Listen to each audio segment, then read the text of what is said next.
Pemirsa, memasuki musim penghujan di Kabupaten Ogan Komering Ulu Timur, harga jual getah karet mulai beranjak naik di harga Rp14.500. Untuk berapa kali masuk sini?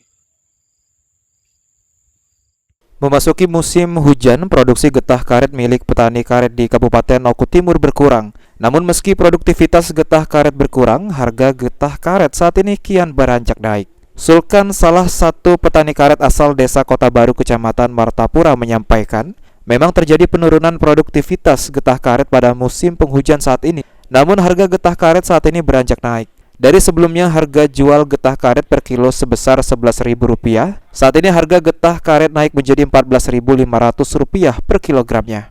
Terkait kebutuhan akan pupuk, Sulkan mengaku sebagai petani karet tidak mengalami kesulitan untuk mendapatkan pupuk bersubsidi asalkan petani bergabung dengan kelompok tani.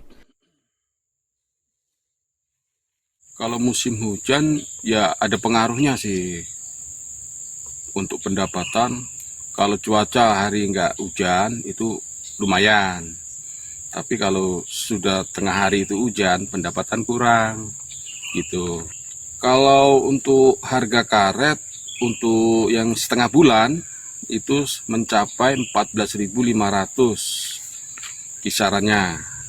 Itu mengalami kenaikan apa penurunan, Pak? Ya alhamdulillah untuk sekarang ini mengalami kenaikan, peningkatan harga. Dari berapa sih, Pak, sebelumnya?